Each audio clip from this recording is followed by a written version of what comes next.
Olá, aluno, seja bem-vindo ao semestre e à disciplina de tópicos especiais em Enfermagem 2. Eu sou a professora Angélica, vou me apresentar rapidamente para vocês. Me formei há 13 anos, sou enfermeira, sou residente, fiz residência na área de saúde da mulher, mestrado na área de enfermagem, trabalhei na área de saúde do adulto e também na atenção básica. Na disciplina de hoje, no conteúdo de hoje, nós temos como título Abordagem Clínica de Agravos Infecto-Contagiosos 1. Nessa disciplina, a gente vai abordar sobre as doenças infecto-contagiosas no contexto da atenção básica. Então, são todas aquelas doenças que têm uma importância epidemiológica e que vai de encontro com a assistência dos profissionais que estão na atenção básica. Então, nós vamos revisitar alguns conteúdos que vocês já tiveram contato, mas que são muito pertinentes da gente ver novamente por conta aí da própria prática de vocês, por conta da importância que tem esses conteúdos e também se vocês forem fazer um concurso público na área da saúde pública, se for fazer uma residência, prestar uma residência, são conteúdos então que realmente caem e vão fazer a diferença na hora de fazer a prova. Então, vamos ao quadro aí para a gente entender o que a gente vai falar na aula de hoje especificamente. Então, nós vamos dividir a aula em dois momentos. No primeiro momento, a gente vai abordar sobre a atenção básica, então vamos conhecer sobre o papel da atenção básica, Política Nacional de Atenção Básica. Vamos falar também sobre as atribuições dos profissionais que estão na estratégia saúde da família. Falando também sobre a vigilância epidemiológica, você lembra qual que é a atuação da vigilância epidemiológica? E a vigilância em saúde? Qual será a atuação do enfermeiro frente às doenças infecto-contagiosas como a hanseníase e tuberculose? Porque hoje a gente vai falar sobre a hanseníase e a tuberculose. Vamos falar sobre o agente etiológico, sinais e sintomas, diagnóstico, tratamento e o mais importante, as medidas de controle e prevenção que o profissional da atenção básica ele pode aí tomar em relação a essas doenças. Para isso, a gente vai então verificar alguns conteúdos que vocês vão revisitar lá da disciplina de estratégia saúde da família, né, onde a gente aborda sobre a atenção básica, a própria estratégia de saúde da família.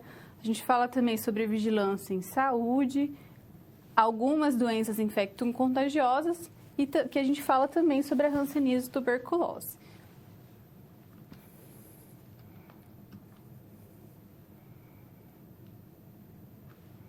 Atenção à saúde SUS 1. Então, nesse primeiro momento desse conceito, nós vamos saber, então, vamos falar sobre a criação do SUS e, a partir disso, a criação de Política Nacional de Atenção Básica. O que essa Política Nacional de Atenção Básica tem como prioridade na sua estrutura, na sua estratégia? Vamos falar sobre os princípios, as diretrizes do SUS, que estão aí interligados com a atenção básica. Vamos lá, então, ao quadro para a gente entender os princípios do SUS. Os princípios, eles são a base, aquilo que tem como base que sustenta o SUS, que a gente tem a integralidade, a equidade e também a universalidade. A universalidade, a gente tem a saúde para todos, onde a gente tem que garantir o acesso à saúde para todas as pessoas. A integralidade, a gente vai ver o indivíduo como um todo, então a gente tem que garantir o atendimento desse indivíduo, que ele seja atendido em todas as suas necessidades nos mais diversos níveis de atenção. E a equidade, que é tratar de forma desigual os desiguais. Então, na verdade, é o que, professora? É dar aquilo que a pessoa precisa. Cada indivíduo tem uma necessidade particular. E a gente identificando isso, a gente vai de acordo com essas necessidades e vulnerabilidades. No quadro, a gente tem, então, as diretrizes, que são as estratégias. Então, diretriz é estratégias, que resume aí, que fala em relação ao rumo, ao rumo que tem que seguir, né? Que define os rumos para que se chegue, então, a esses princípios e a esses objetivos do SUS. Então, a gente tem aí a regionalização e hierarquização, temos a territorialização, que está muito atrelado à estratégia de saúde da família, onde a gente tem um processo para conhecer o território, conhecer como vive essa população que está adscrita, a população de responsabilidade da unidade básica de saúde. O cuidado, ele é centrado na pessoa, ou seja, nós profissionais de saúde temos que dar subsídios e informações para essas pessoas para que elas estejam aptas para fazer escolhas em relação à sua saúde. Também temos que ter resolutividade. A maioria dos problemas e agravos que acometem as pessoas, eles podem ser resolvidos na atenção básica. Cerca de 80% eles podem ser resolvidos na atenção básica. A longitudinalidade do cuidado. O que quer dizer isso, professora? Quer dizer que é o acompanhamento desse indivíduo. Ele pode estar em qualquer nível da atenção. Eu sou responsável por ele e eu tenho que acompanhá-lo, né? Então, eu vou saber o que está acontecendo com ele lá na atenção secundária, terciária, e quando ele volta para mim, eu continuo com os cuidados pela referência, contra-referência. A coordenação do cuidado, também a gente tem aqui, que é conhecendo as pessoas, a gente pode, então, fazer essa questão de organizar o serviço, né, de ordenação da rede, e a participação da comunidade, que a gente tem que estimular a participação da comunidade. Então, o SUS ele foi criado em 1980, na década de 80, e em 90 foi implantado o PSF, que é o Programa Saúde da Família. Por que foi criado esse programa? Então, foi com o objetivo mesmo de reorientar o modelo de assistência à população, em que a assistência à população ficava mais próximo a ela. Em 2006, nós temos, então, criado a Política Nacional de Atenção Básica, que foi reestruturada em 2011. E o que é essa atenção básica? Ela é um conjunto de ações de saúde no âmbito individual e coletivo, que abrange aí a promoção, a proteção, a prevenção de agravos, o diagnóstico, o tratamento, a reabilitação e também a manutenção da saúde. E o que estrutura, o que tem como eixo importante dentro da atenção básica é a estratégia saúde da família. Onde a gente tem as unidades básicas de saúde e tem também toda a questão de equipe de saúde da família, do agente comunitário de saúde, uma equipe que é responsável pela sua população, adscrita dentro de uma área de abrangência, em que eles têm que conhecer a realidade dessa população, né, por meio do processo de territorialização, e aí a gente pode implementar, fazer planejamentos e implementações de ações junto a essa população. Vamos ao quadro, então, para a gente entender, dentro da Política Nacional da Atenção Básica, a respeito, então, dessa prevenção, que mesmo aqui na atenção básica, eu tenho prevenção primária, secundária, terciária e quaternária. Então, a prevenção primária, eu entendo, vou dar um exemplo aqui, a imunização, né? Então, são o quê? São ações para remover causas ou mesmo fatores de risco de um problema de saúde. Outro exemplo é quando a gente faz uma orientação de atividade física para que diminua as chances de obesidade, por exemplo. Na prevenção secundária, a gente já tem uma ação para detectar um problema que esteja em estágio inicial ou mesmo subclínico. Então, aqui eu posso considerar os rastreamentos, por exemplo, rastreamento do câncer do colo do útero, o diagnóstico precoce de câncer de mama. Na prevenção terciária, nós temos ações para reduzir os prejuízos funcionais consequentes aí de um problema já agudo, um problema crônico, né? E que inclui a reabilitação. Como exemplo, a gente pode ter aqui, quando o paciente tem um infarto ou um acidente vascular encefálico, aí a gente tem que promover ações para prevenir essas complicações. E aqui na prevenção quaternária, nós temos a detecção de indivíduos de riscos, de intervenções e diagnósticos, né, ou terapêuticos ou mesmo excessivos para protegê-los de novas intervenções médicas inapropriadas, sempre aí obedecendo o rigor ético, né, da profissão.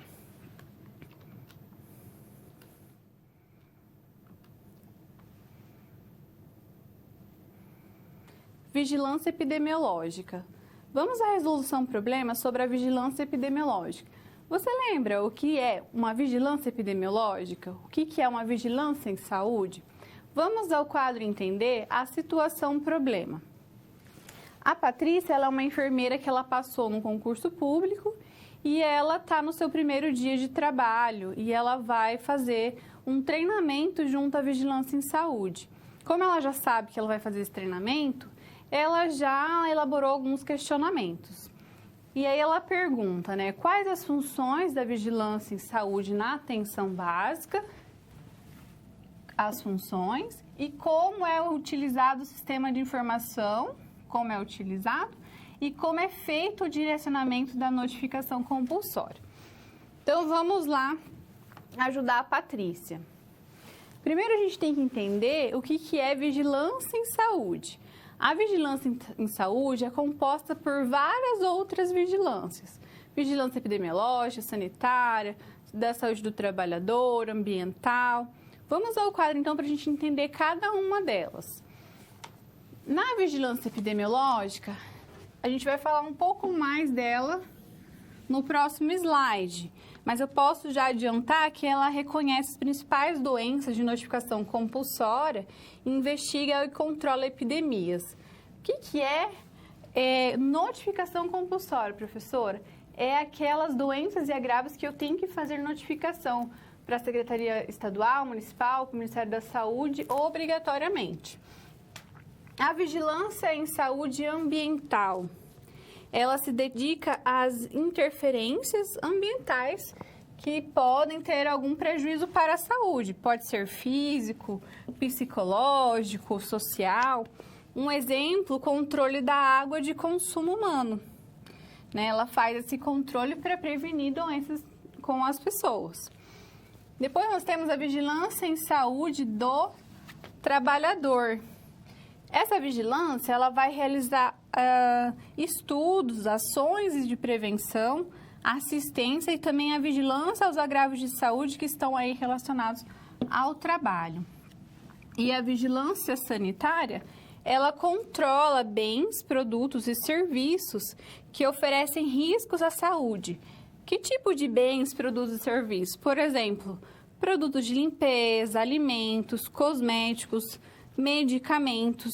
Então, com essas vigilâncias todas que compõem a vigilância em saúde, a gente tem aí um aspecto que abrange toda a saúde da população. No quadro agora, a gente vai entender melhor o que é vigilância epidemiológica. Então, é um conjunto de atividades que permite aí reunir informações. Essas informações são muito importantes para conhecer a qualquer momento, né, o comportamento ou a história natural das doenças. Então, através desses dados que geram informação, eu conheço, então, o comportamento natural das doenças. Por exemplo, período de transmissão, período de incubação, como que é transmitido, em que época do ano é mais incidente, por exemplo. E aí eu detecto, né, para eu detectar ou prevenir alterações de seus fatores condicionantes. E aí eu tenho a finalidade de recomendar, além da vigilância epidemiológica, reunir essas informações, verificar essa questão do comportamento natural. Ele também faz a recomendação das medidas oportunas. Medidas aí que visam a prevenção e o controle de determinadas doenças. Essas doenças podem ser transmissíveis ou não transmissíveis. E aí eu tenho a definição de vigilância epidemiológica. Dentro da vigilância epidemiológica ainda, nós temos as funções. As funções, para a gente chegar àquela definição, a gente tem aqui a coleta de dados, então ele recebe os dados, faz o processamento desses dados. Dados sem análise não é nada, então ele precisa fazer a análise, interpretar esses dados. O que significa esses dados? Por exemplo, eu recebo de um município que X pessoas estão com dengue e que dessas X pessoas, Y morreram, né? E num determinado período de tempo, numa determinada localidade. O que isso indicaria para a vigilância epidemiológica, por exemplo? Por exemplo, que em algum local tem foco de dengue, e aí a gente precisa atuar lá. Então, eu preciso ter esses dados e analisar. E aí, então, a partir disso, fazer as medidas, as recomendações das medidas de controle. E também promoção das ações de controle indicadas. Além disso, ela vai fazer a avaliação se essas medidas de controle foram eficazes ou não, e também a divulgação das informações pertinentes.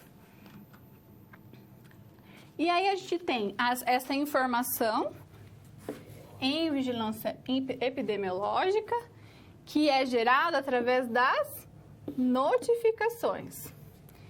E esses dados, essas notificações, geram informação para ação e, consequentemente, tomada de decisão. Professora, mas o que é a notificação? É uma comunicação que teve uma ocorrência de uma determinada doença ou de um agravo à saúde, né? E essa comunicação é feita para a autoridade sanitária.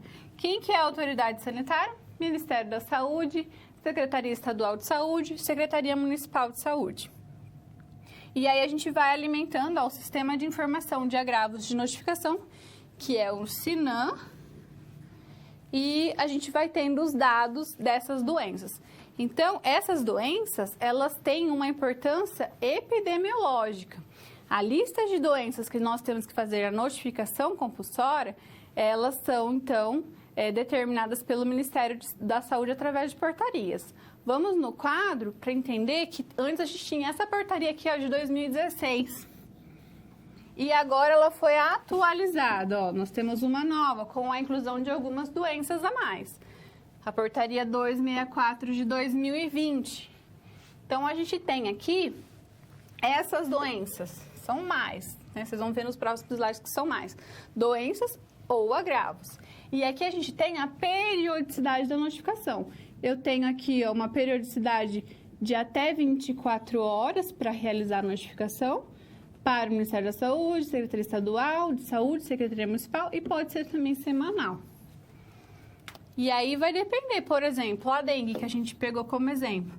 Se for um óbito, eu tenho que comunicar para as 3 secretarias em 24 horas. Se for um caso, eu posso notificar semanalmente. E aí a gente tem uma lista que a gente tem que ter conhecimento dessas doenças todas aí. Por exemplo, a gente tem a hanseníase. Aqui, ó, nós temos a hanseníase como notificação semanal e temos a tuberculose também como notificação semanal. Mas que são doenças que a gente tem que estar, que a gente tem que ter o conhecimento que temos que realizar, qual é a lista de doenças que a gente tem que fazer essa notificação, porque na hora do atendimento a gente pode se deparar com essas doenças e agravos e a gente tem que fazer essa notificação porque ela é obrigatória.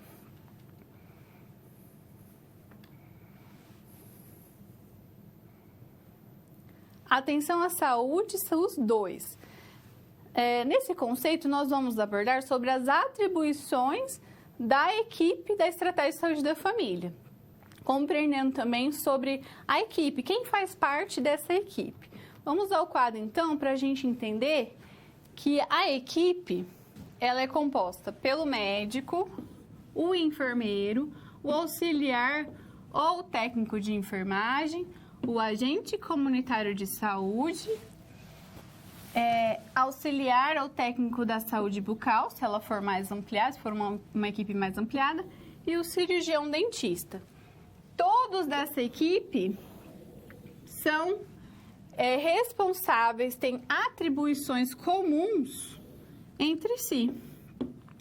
E essas atribuições a gente vai falar agora, né, dentro ali da Estratégia de Saúde da Família.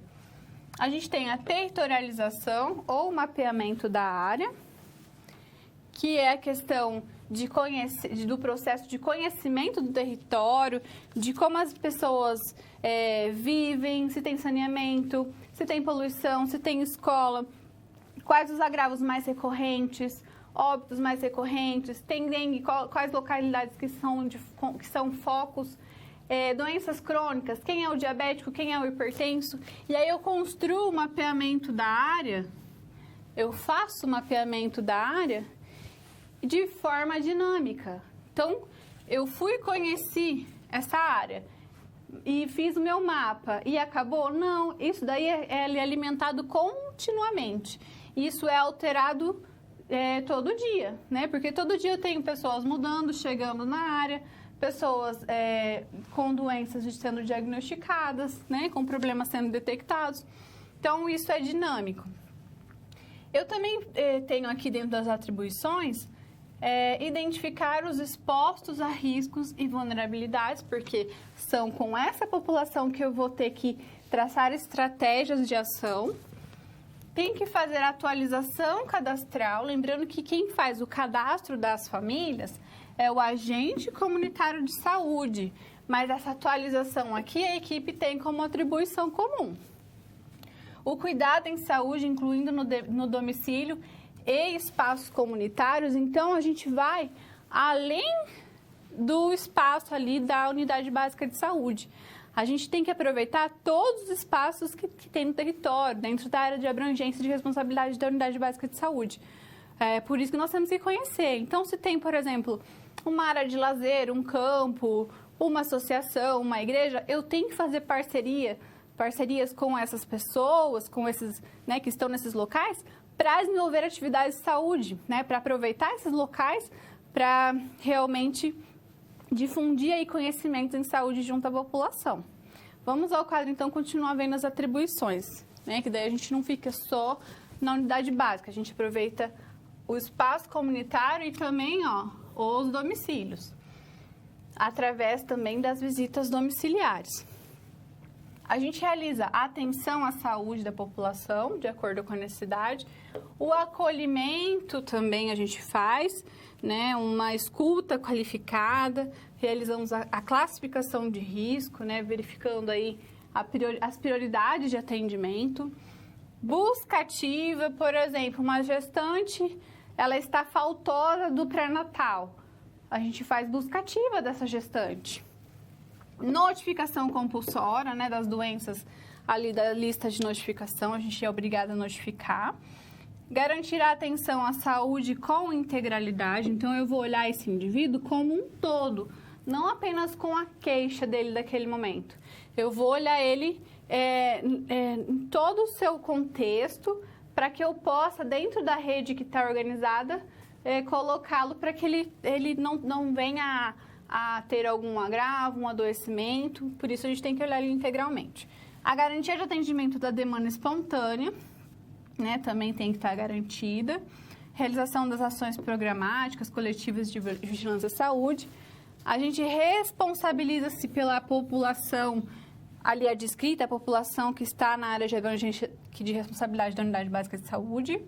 Realizar reuniões de equipes para traçar planejamentos, verificar avaliações, realizar ações de educação em saúde à população e atividades de educação permanente junto à equipe de saúde da família, estimular o controle social, né, que é a participação da população em relação às ações de saúde, identificar os recursos, os parceiros da comunidade, acompanhar e avaliar as ações implementadas. E também garantir a qualidade dos registros das atividades nos sistemas de informação da atenção básica. Tudo isso gera dados e informação. Os técnicos e auxiliares de enfermagem, eles têm que realizar os procedimentos regulamentados aí no exercício da profissão, dentro do domicílio e também nos espaços comunitários. A gente tem também a realização de curativos, a administração de medicamentos, vacinas, coleta de material para exames, lavagem, preparação e esterilização de materiais, entre outras atividades aí que for delegada pelo enfermeiro. E também exercer outras atribuições que sejam de responsabilidade na sua área de atuação. Então, isso é atribuição específica do técnico e do auxiliar de enfermagem. O agente comunitário de saúde e o de combate a endemias, eles têm atribuições muito semelhantes em certo momento. Então, a gente recomenda que as atividades deles devem ser integradas, juntas, né? Para que eles façam daí essa identificação dos territórios, planejamentos estratégicos, realizem as visitas domiciliares, façam aí realizem as informações de saúde, as relações de como funciona, como está organizada essa rede de serviços junto à população.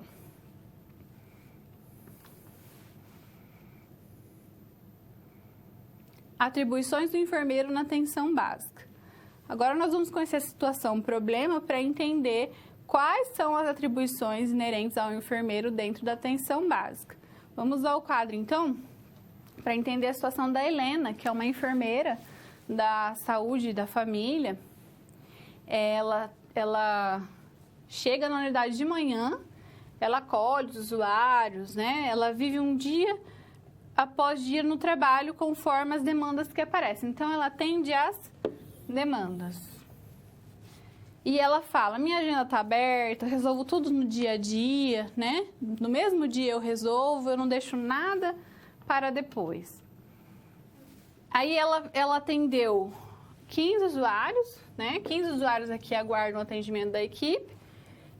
Aí eles passam pelo auxiliar de enfermagem, passam depois pelo médico, passam pela consulta com a Helena também. À tarde, ela faz os agendamentos com crianças, mulheres, idosos. Então, ela se dedica muito a essas consultas, a esses agendamentos e à população de demanda espontânea. E aí, quando possível, procura verificar o trabalho da equipe. Os agentes comunitários de saúde, eles reclamam muito dos poucos encontros da equipe. Com base nessa situação que acontece com a enfermeira Helena, quais as atribuições de Helena como enfermeira da Estratégia de Saúde da Família não estão sendo contempladas no seu trabalho? A gente pergunta, então, depois de verificar a rotina da Helena, quais seriam as atribuições que ela não está cumprindo e que é inerente ao seu trabalho, já que ela se dedica tanto à demanda espontânea, à agenda, né, da população de crianças, mulheres, idosos.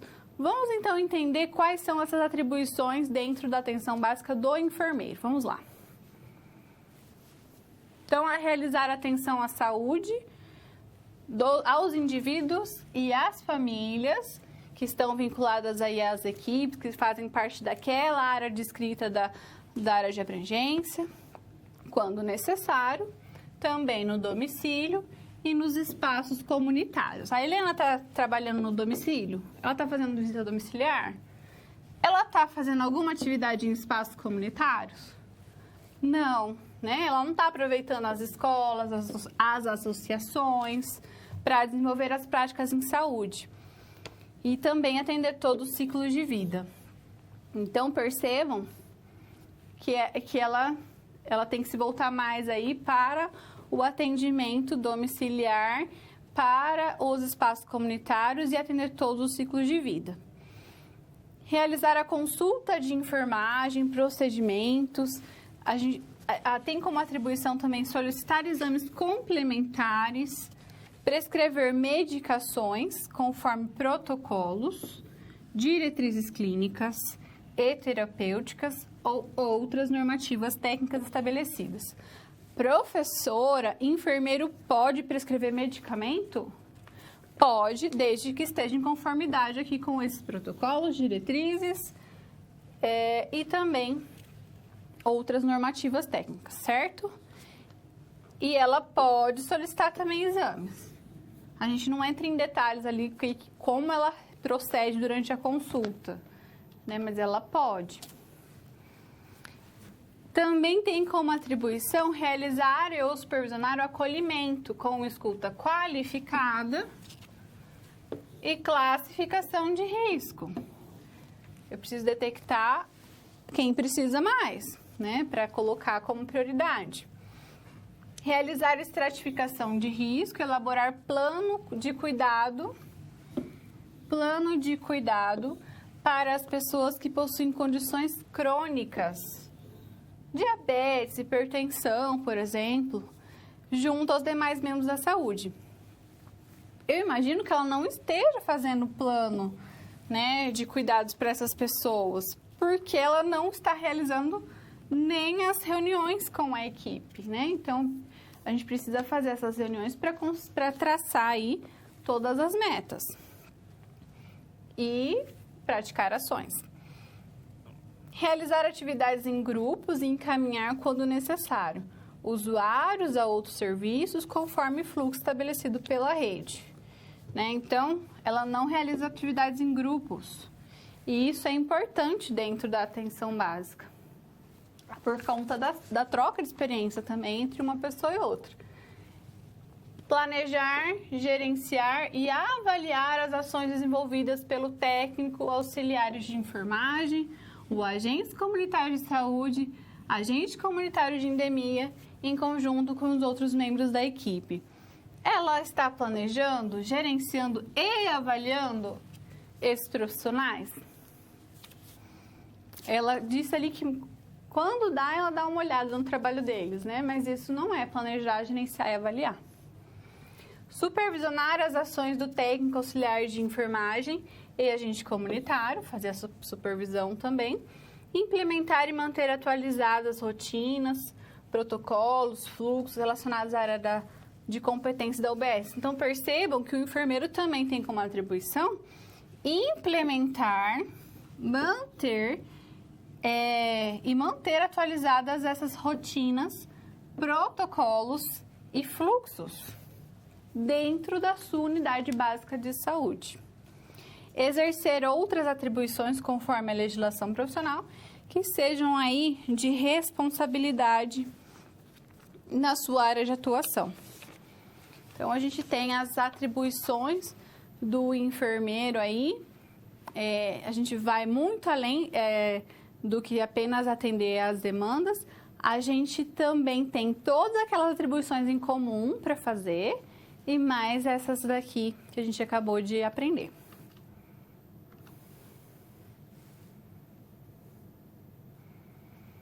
Vamos para o nosso momento de interação. Eu sugiro que a gente faça um momento com perguntas com o Kahoot.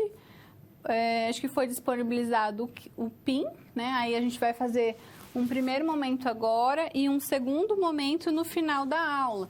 Então, o Kahoot que nós vamos usar, o PIN, é esse primeiro, 947875.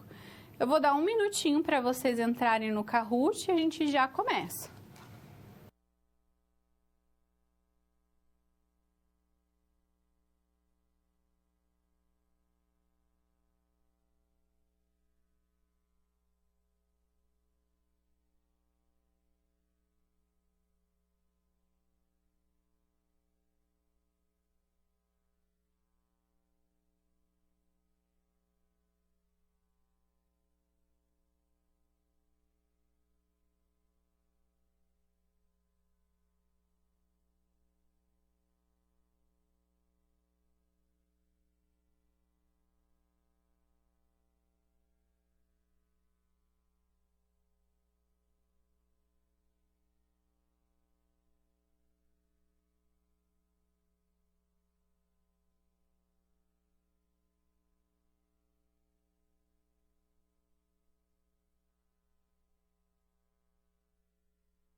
Pessoal, vamos então iniciar o Kahoot. Espero que vocês tenham conseguido acessar. Vamos lá então.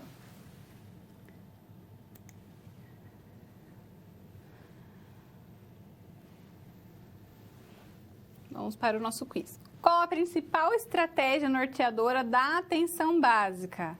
Programa de agentes comunitários de saúde? Programa Saúde da Família? Vigilância Saúde da Família?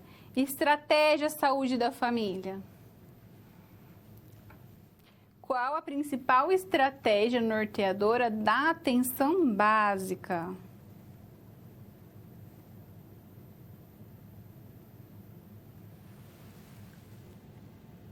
A estratégia Saúde da Família. Lembrando que programa é algo que tem começo, meio e fim. E a estratégia é algo contínuo. Então, por isso que foi alterada a nomenclatura. Então, a gente considera agora como estratégia.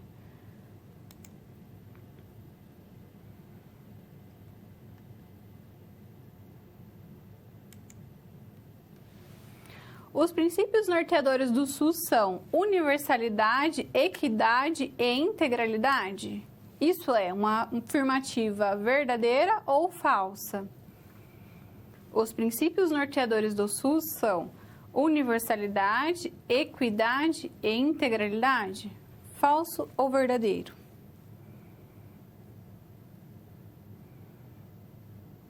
Verdadeiro, muito bem.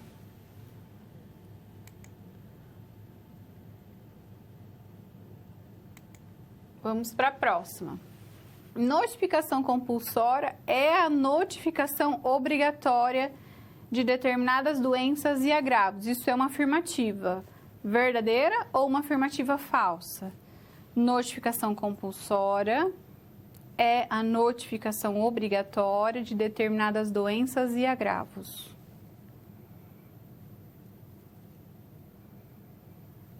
Verdade, isso mesmo. Agora vocês já sabem o que é compulsório.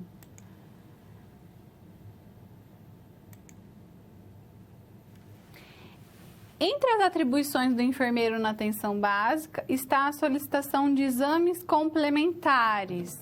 Essa é uma afirmativa verdadeira ou falsa? Entre as atribuições do enfermeiro na atenção básica está a solicitação de exames complementares.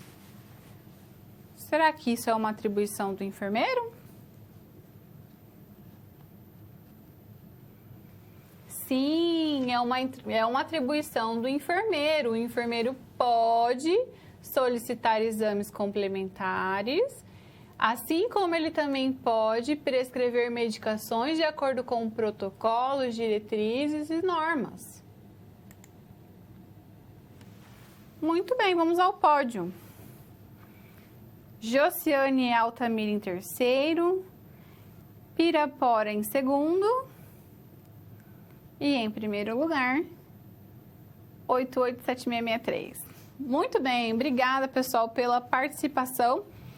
Vamos aqui então, seguindo na nossa aula.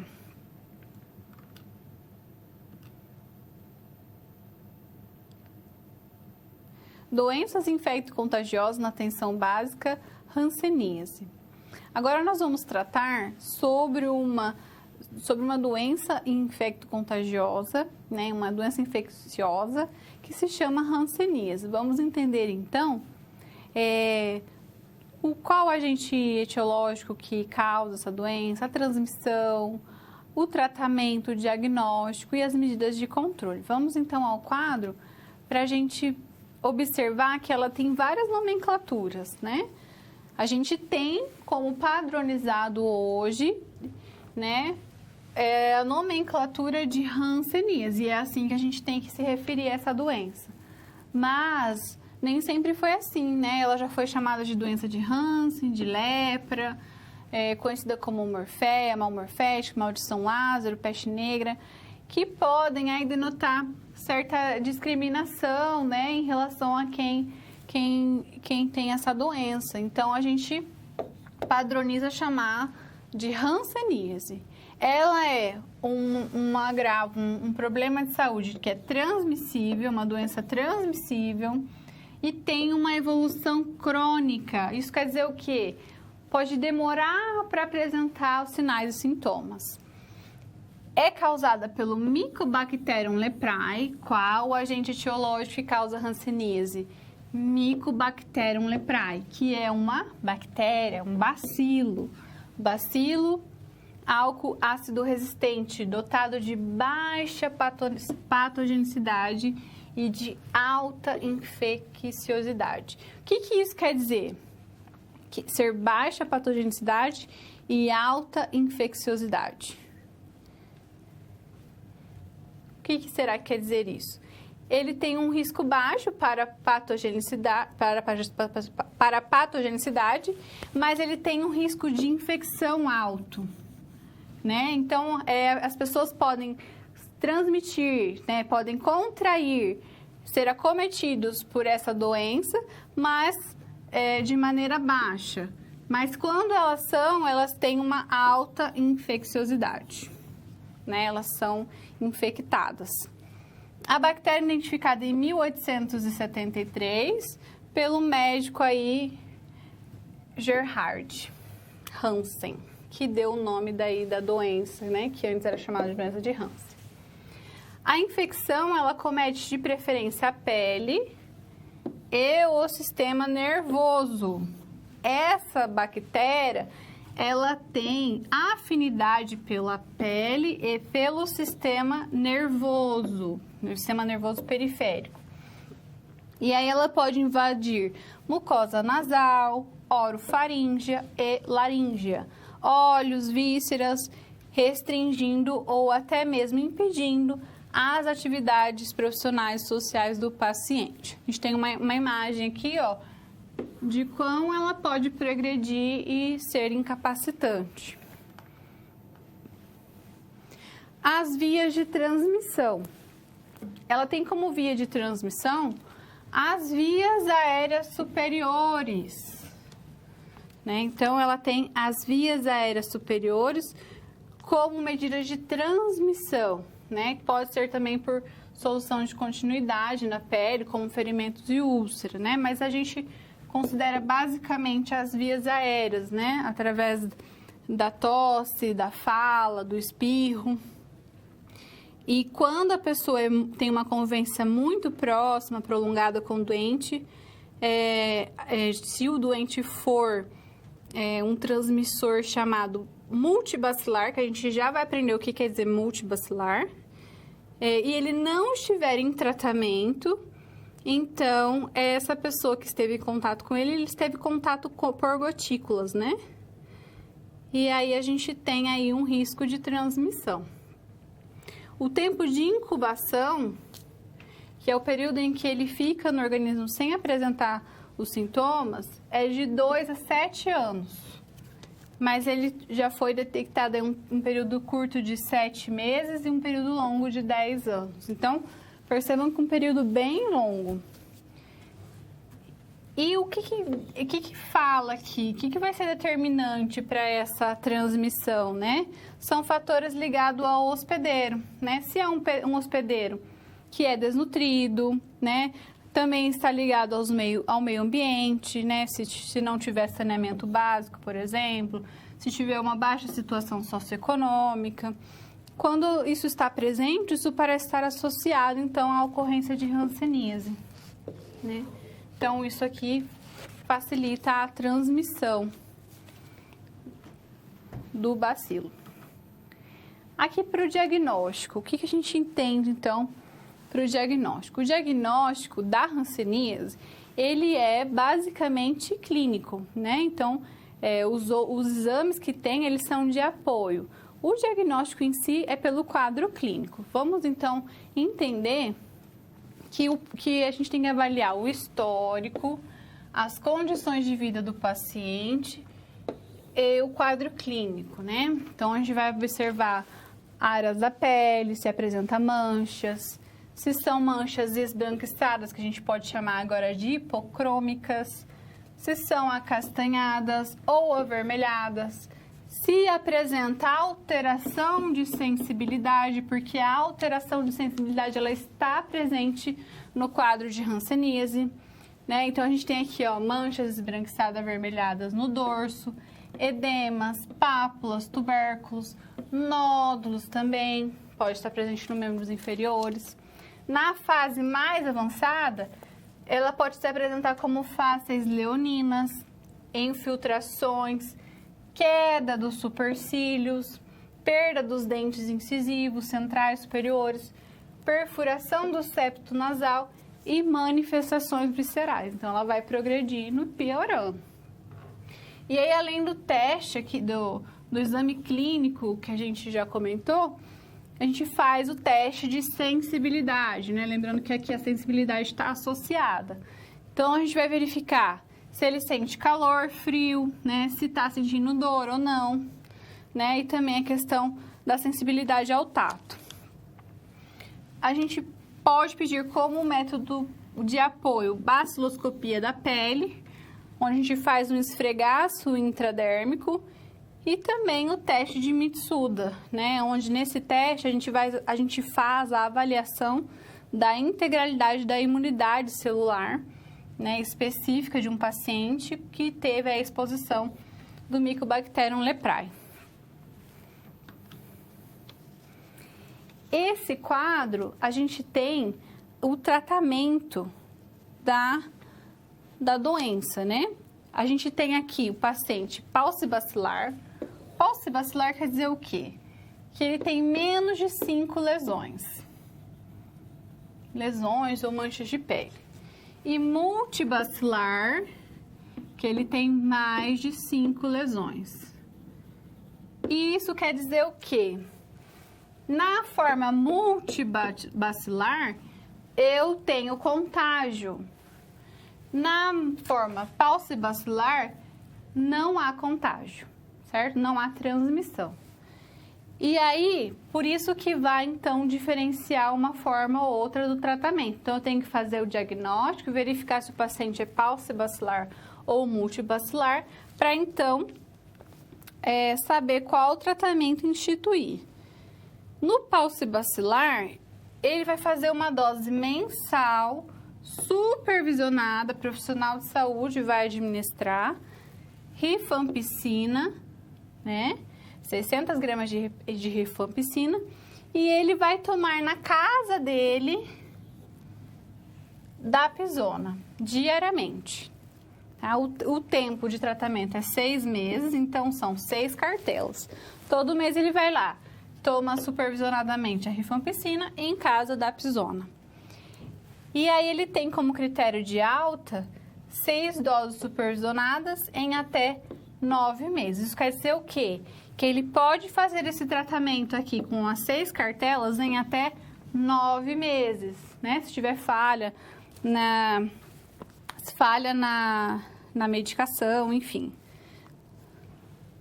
Agora, no multibacilar, ele vai fazer uma dose mensal supervisionada de 600 miligramas de rifampicina, de 100 miligramas de dapsona e de 300 miligramas de clofazimina.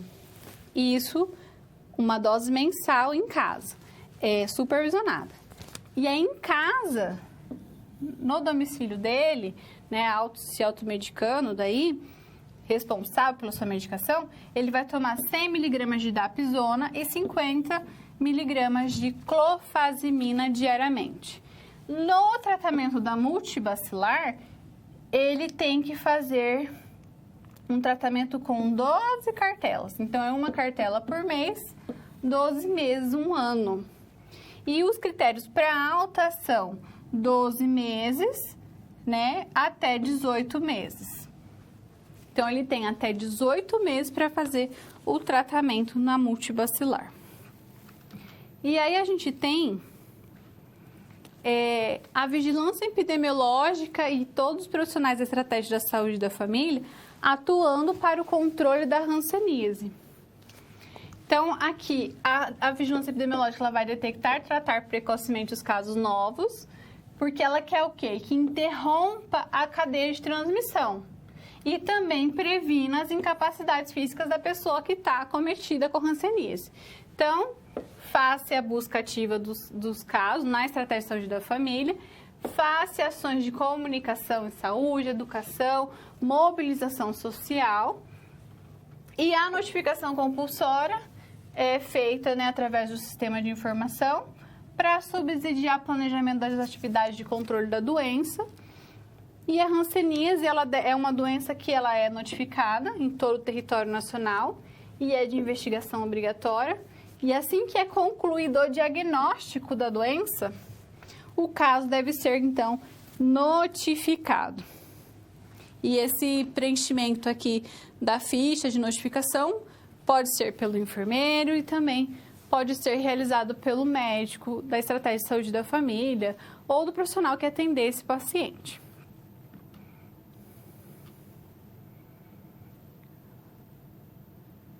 Classificação da hanseníase. Agora nós vamos entender melhor essa questão de paucibacilar e multibacilar.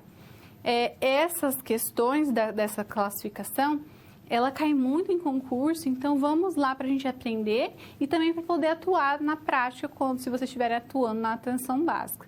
Vamos ao quadro, então, para entender essa situação, problema.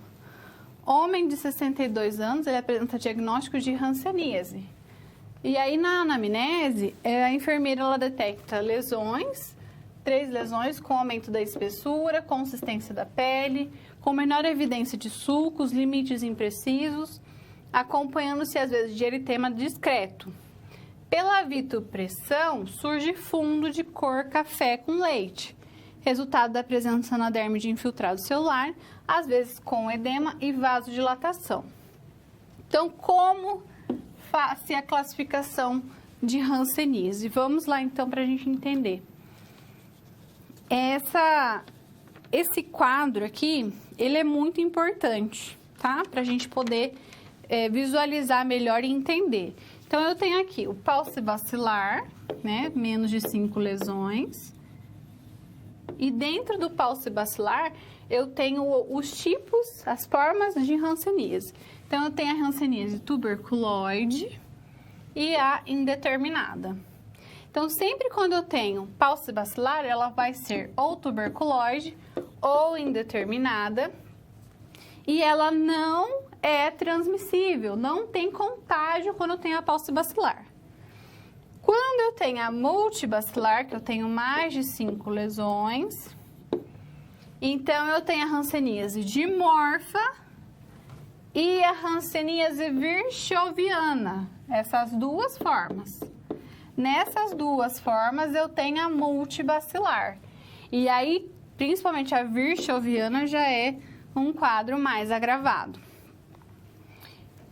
E a gente tem aqui, ó,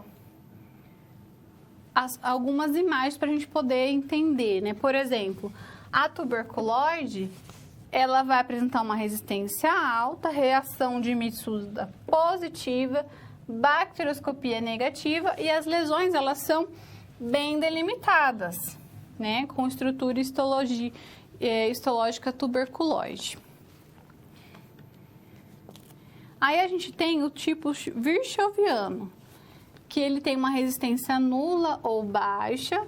Nesse caso, a reação de Mitsuda é negativa, a bacterioscopia é positiva, e aí ele apresenta nódulos ou com limites imprecisos e com estrutura histológica granulomatosa, com predomínio de células de Virchow, que a gente vê.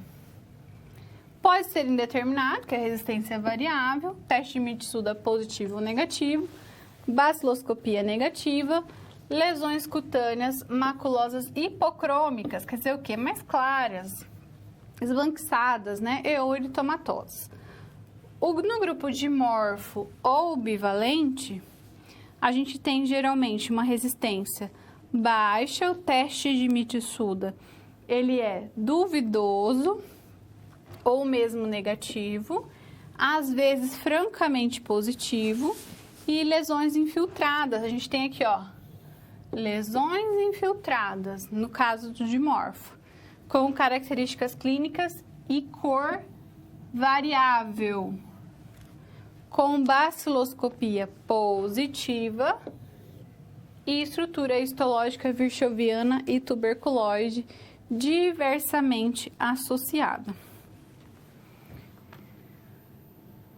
Então, para a gente fechar a nossa situação problema, a alteração dermatológica apresentada pelo paciente é a infiltração na qual apresenta um aumento da espessura e da consistência da pele, né? Então, a gente tem menor evidência de sulcos, tem limites imprecisos. Ela é acompanhada, às vezes, de eritema discreto, então, às vezes muda essa cor.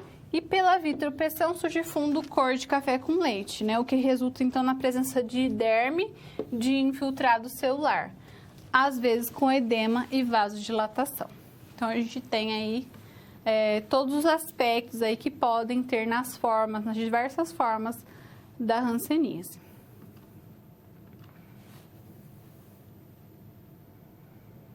Doenças infecto-contagiosas na atenção básica, tuberculose.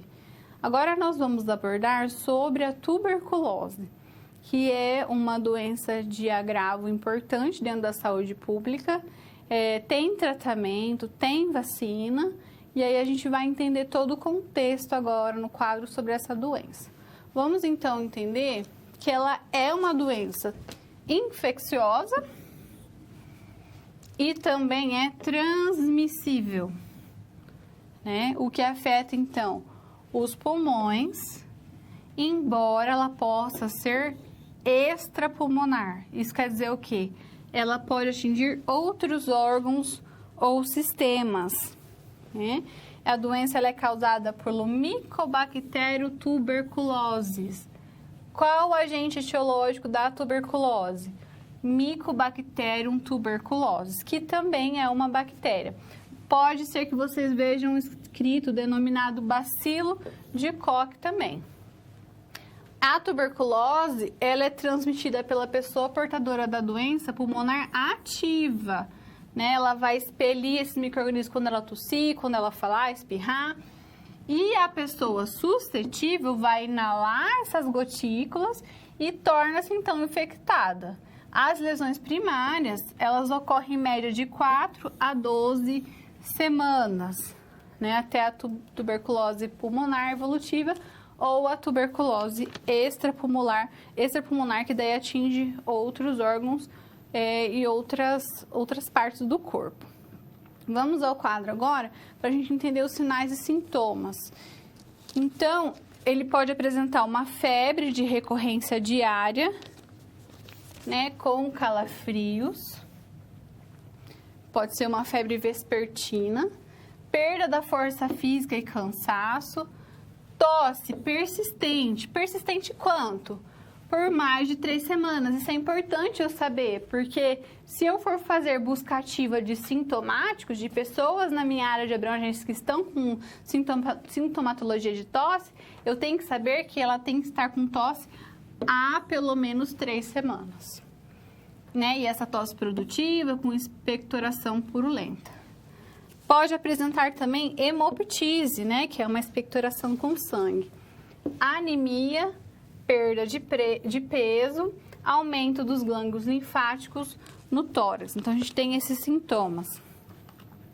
O diagnóstico, ele é realizado pela radiografia de tórax, até para a gente descartar outras causas.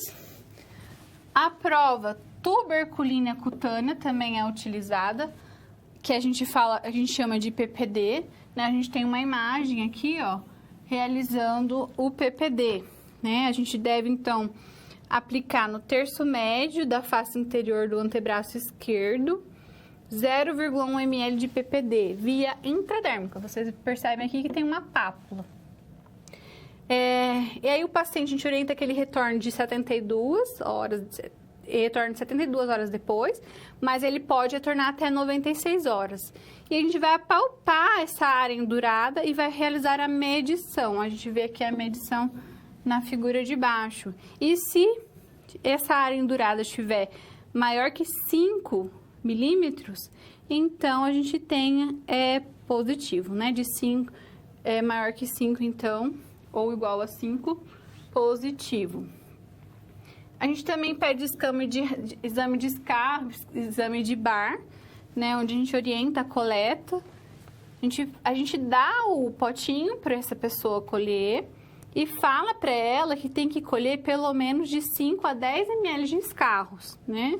Para ela realizar a higienização da cavidade oral com água, não utilizar creme dental ou soluções antissépticas, inspirar, reter o ar e expirar.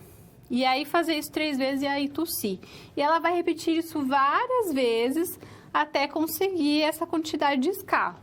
Se a pessoa não conseguir a quantidade que a gente considera como ideal, mesmo assim a gente encaminha para a avaliação. E pessoas com diagnósticos de tuberculose devem ser testadas para o HIV, né? Deve ser oferecidos mesmo na suspeita também, porque pode estar aí associado quando a gente tem tuberculose, ele pode ter também HIV, né? Por conta do sistema imunológico dele. Vamos então entender o tratamento.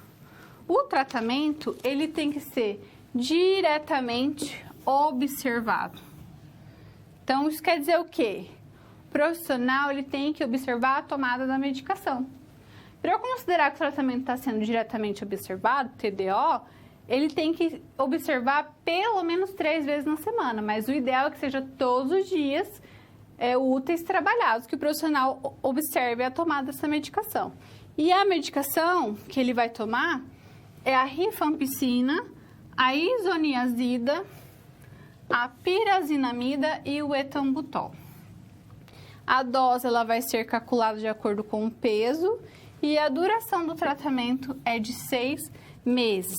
A gente tem uma dose da fase intensiva, né, de 2 meses, e depois a fase de manutenção em torno de 4 meses, isso para adultos e para adolescentes.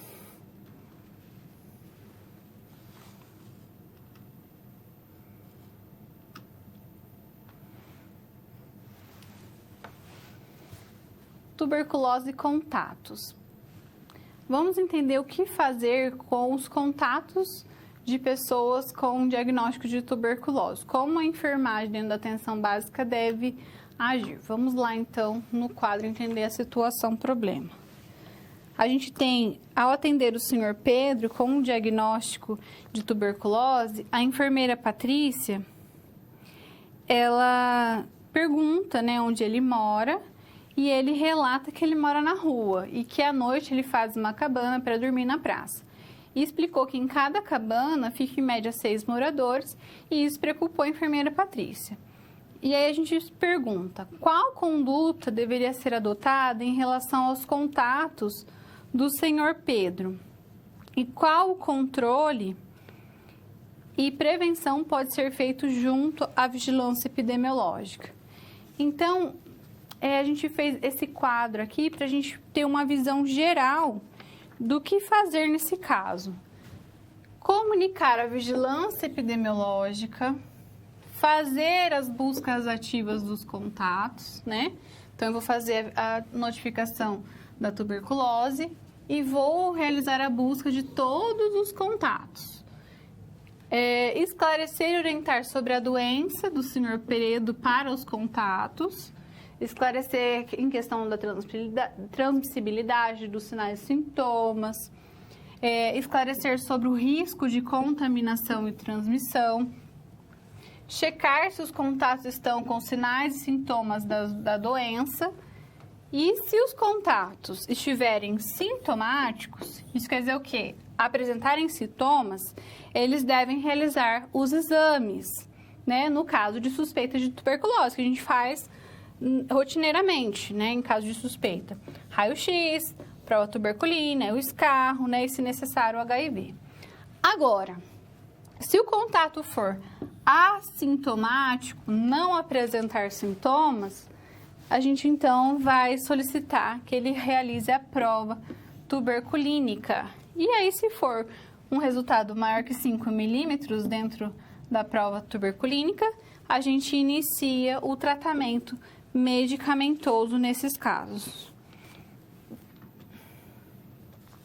E aí a gente tem, além dessa questão dos contatos, de uma forma geral, o que fazer para realizar o controle da tuberculose, né? Nós temos vacina para tuberculose, a BCG, que é realizada intradérmica logo que a criança nasce, né? Ela tem que ser realizada nos primeiros 30 dias, pelo menos. E aí a gente tem, além da vacina, outras medidas de controle. Vamos ver no quadro. A gente tem, então, a vacina, né? Que o ideal é que seja aí administrada até 12 horas após o parto. E aí, se não possível, né, até 30 dias. E ela pode ser vacinada até 4 anos, 11 meses e 29 dias. Exames radiográficos dos indivíduos com prova tuberculina positiva, né? Então, se deu a prova tuberculina positiva, eu também vou pedir raio-x. Vou fazer o controle do paciente, dos contatos e do meio ambiente imediato, né? Porque eu não quero que isso se propague, eu quero cortar, barrar essa cadeia de transmissão o quanto antes. Então, eu lanço mão aí dessas estratégias de controle e de controle com os contatos. Realizo também a notificação compulsória por meio do SINAM, né, para tuberculose, que a gente tem que realizar. Precauções respiratórias por aerossóis. Isso é muito importante para os profissionais de saúde. Por que é importante? Porque quando o paciente está com tuberculose, ele está transmitindo a tuberculose. E o profissional ele deve se proteger. Então, no caso de tuberculose, a gente faz proteção para aerosóis. A proteção para aerosóis é quarto privativo, lavagem das mãos, né, a precaução padrão normal, mais o uso de máscara N95, né, aquela bico de pato. E se o paciente for transportado, se ele for sair do quarto, aí a gente usa a máscara comum no paciente. Lembrando que o paciente não precisa usar a máscara N95, é o profissional que faz a utilização. Mas, enquanto ele estiver em tratamento, no caso, enquanto ele fizer o uso ali do medicamento, deve-se usar. Depois de um período de uso do medicamento, já não precisa mais. Então, percebam que ele não precisa fazer essa precaução durante todo o período de internação, né? Apenas ali nos primeiros dias até a medicação realizar a sua ação, tá? Vamos no quadro, então, para a gente finalizar essa questão da estratégia pelo fim da tuberculose, né? Então, a gente tem alguns indicadores aqui que a gente quer que em 2035 tenha uma redução no número de mortes por tuberculose comparado a 2015 de 95%. Tem uma redução do coeficiente de incidência de tuberculose também comparado a 2015 de 90%. E que as famílias afetadas pelos gastos aí enormes, né, devido à tuberculose, seja de zero. Então, a gente tem as metas aí para o fim da tuberculose. E para isso a gente tem a prevenção e cuidado integrado e centrado no paciente, políticas arrojadas e sistemas de apoio e a intensificação de pesquisas e inovação. E aí a gente tem os princípios aí que vão nortear essa estratégia para o fim da tuberculose, que é a liderança e responsabilização do governo, forte coalizão com a organização da sociedade, proteção e promoção dos direitos humanos, ética e da equidade e a adaptação da estratégia das metas pelo país com colaboração global. Então, percebam aí que a gente já tem metas para o fim da tuberculose. Isso só vai ser possível se todos estivermos engajados nessa causa.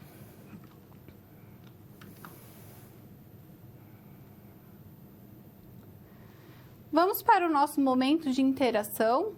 Nós vamos, então, fazer um novo Kahoot.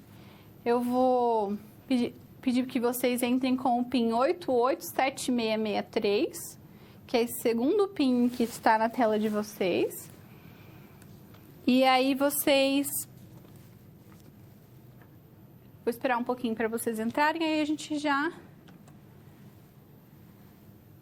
começa.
Então, vamos para a primeira pergunta.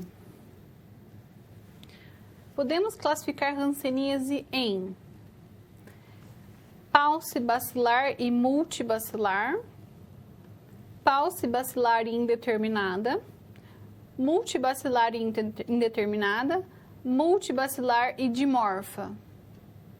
Como podemos classificar a hanseníase? Perguntinhas de concurso. Muito bem. Paucibacilar e multibacilar. Vamos à próxima. Mycobacterium leprae é um bacilo que causa a tuberculose? Essa afirmativa, ela é verdadeira ou falsa? É o Mycobacterium leprae que causa tuberculose? O que vocês acham?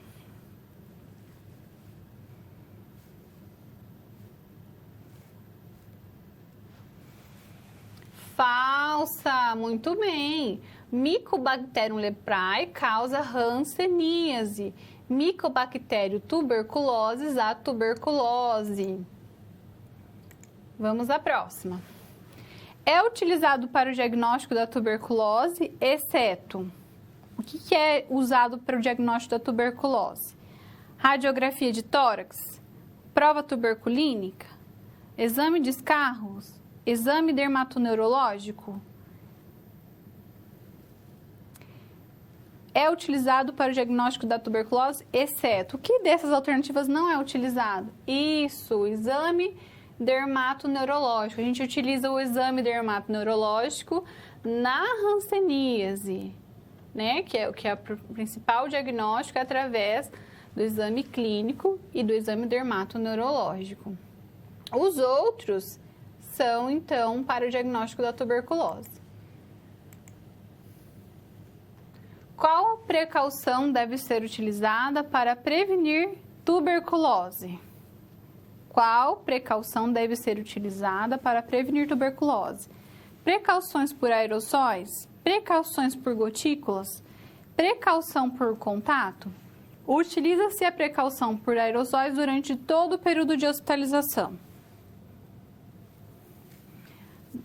Isso, precauções por aerossóis. Lembrando que a gente não vai utilizar a precaução por aerossóis durante todo o período de hospitalização. Muito pelo contrário, a gente vai utilizar apenas nos primeiros dias enquanto a medicação está sendo tomada. Depois que ele inicia o tratamento, ele já não transmite mais a tuberculose. Então, a gente não precisa daí, então, continuar instituindo precaução por aerossóis, certo? Vamos ver aqui quem... O tratamento para hanseníase e tuberculose deve ser supervisionado? Essa é uma afirmativa verdadeira ou falsa?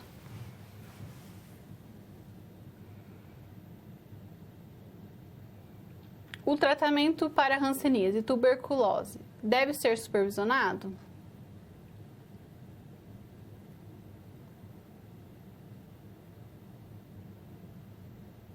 Sim, ambos devem ser supervisionados, mas a tuberculose a gente tem o TDO, né? Que é aquela observação mais direta.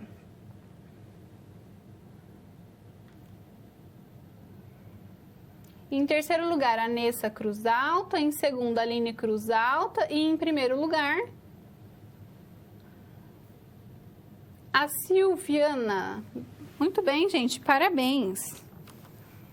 Vamos, então, retornar aqui para a aula já para o momento final, para a gente recapitular aqui alguns conhecimentos. Vamos ao quadro. Recapitulando. Então, recapitulando... A gente abordou sobre a atenção básica, qual o objetivo da atenção básica com a estratégia de saúde da família, as atribuições dos profissionais, para que a partir dessa estrutura, do conhecimento dessa estrutura, a gente possa, então, lançar mão de planejamento e de ações junto à população adscrita, né, de responsabilidade da unidade básica de saúde. Vamos ao quadro também entender que a gente viu sobre vigilância epidemiológica e também notificação compulsória, né, que ambos fazem parte aí do processo para identificar os agravos, para conhecer as doenças, né? E aí a gente tem determinadas as importâncias epidemiológicas através desses dados. E falamos também sobre a hanseníase e a tuberculose, de uma maneira que a gente pôde aí elencar algumas partes mais importantes para o seu conhecimento, para a sua atuação profissional. De uma maneira geral, a gente aborda aí com o contexto da atenção básica. Pessoal, eu fico por aqui, agradeço a atenção de vocês. Leiam antes o material, o livro, para a próxima aula, antes da aula, para vocês estarem preparados. Eu fico por aqui e até a próxima. Tchau, tchau!